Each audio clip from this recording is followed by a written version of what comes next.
murid-murid, selamat bertemu kembali. Anda bersama saya, Cikgu Padmini dalam kelas Bahasa Melayu tahun 1. Apakah yang hendak kita pelajari pada hari ini? Mari kita lihat. Tema 3, Badan Sehat dan Bersih. Unit 7, Sihat dan Gembira. Tajuk, Berehat di Pantai. Kita akan fokus pada tata bahasa iaitu penjodoh bilangan. Standard kandungan 5.1 memahami fungsi dan menggunakan golongan kata mengikut konteks. Standard pembelajaran 5.1.1 memahami, mengenal pasti dan menggunakan golongan kata mengikut konteks. Yang keempat, penjodoh bilangan. Objektif kita pada hari ini ialah di akhir pelajaran ini, murid akan dapat menyebut penjodoh bilangan yang betul berdasarkan gambar dan melengkapkan ayat dengan penjodoh bilangan yang betul.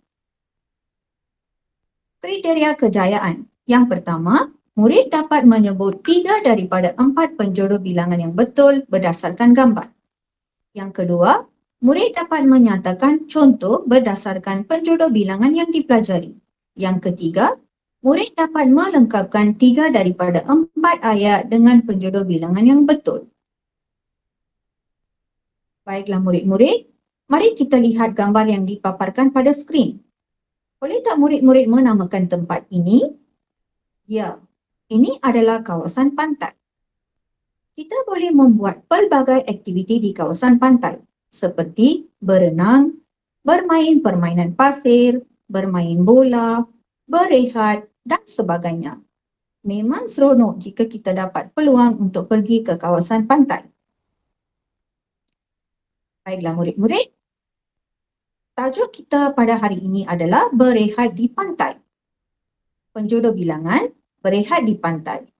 Murid-murid, anda boleh merujuk buku teks muka surat 42. Mari kita lihat gambar pertama. Ada seorang nenek sedang berehat di tepi pantai.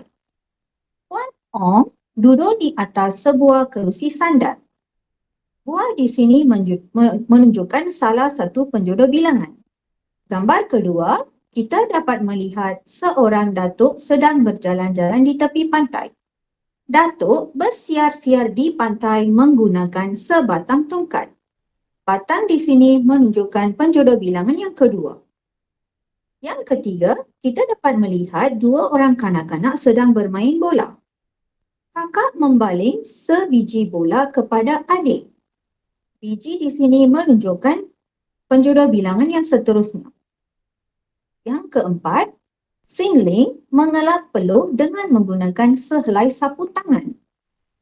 Helai merupakan penjodoh bilangan keempat yang akan kita pelajari pada hari ini.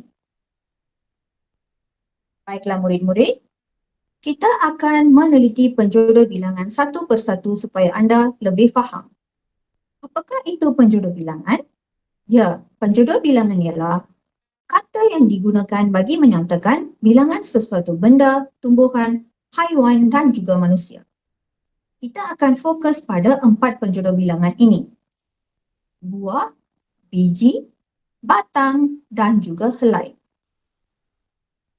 Penjodoh bilangan yang pertama, buah. Penjodoh bilangan ini digunakan untuk objek yang besar, tempat, kenderaan dan bangunan.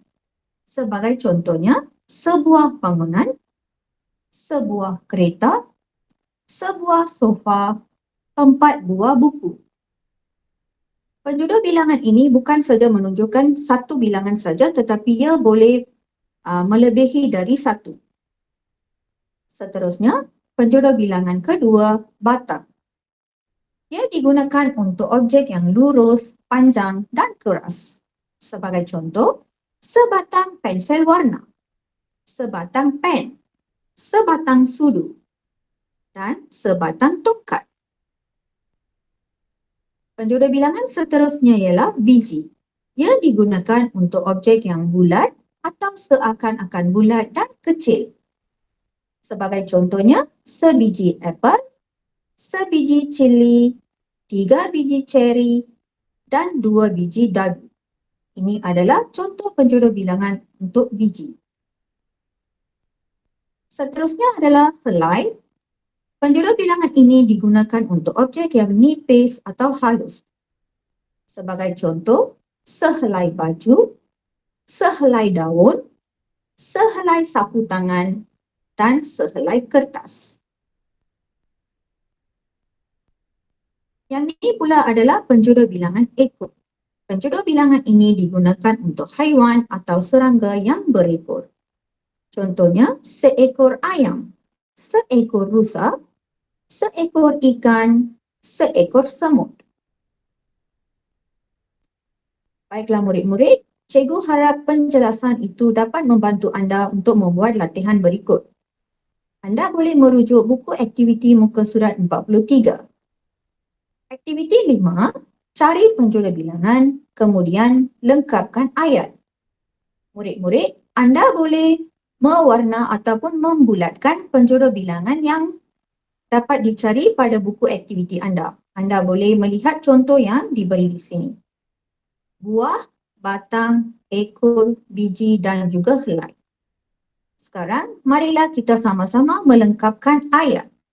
Yang pertama, Arun membaling sebiji bola kepada kawannya. Yang kedua, Rehan berjalan sambil memegang sebatang raket. Yang ketiga, Rahul mengisi pasir ke dalam sebuah baldi. Yang keempat, Nani mengelak badan dengan sehelai tuala. Yang kelima, Zali bersiar-siar dengan seekor kucing. Cikgu harap penjelasan cikgu itu tadi dapat membantu anda melengkapkan ayat dengan betul. Seterusnya, sebagai latihan pengukuhan, anda boleh membuat latihan bina ayat. Anda boleh menjadikan contoh ayat yang diberi di sini sebagai panduan. Yang pertama, untuk penjodoh bilangan buah, Encik Kamal membeli sebuah rumah baharu. Yang kedua, Rani mewarna gambar dengan menggunakan sebatang pensel warna. Penjodoh bilangan biji, Nani makan sebiji buah apel. Penjodoh bilangan helai, Singling membeli sehelai congsam untuk tahun baharu Cina. Yang kelima, Arun membela seekor arnab yang comel. Cikgu harap anda juga boleh bina ayat seperti ini dalam buku nota anda. Mari kita imbas kembali apa yang telah kita pelajari pada pelajaran hari ini. Rumusan pelajaran kita menyebut penjodoh bilangan yang betul berdasarkan gambar dan melengkapkan ayat dengan penjodoh bilangan yang betul. Teruskan usaha anda untuk belajar dalam keadaan norma baharu. Kita jaga kita. Jumpa lagi. Terima kasih. Para penonton yang dikasihi, sila isikan maklum balas program di pautan pada skrin. Harap maklum.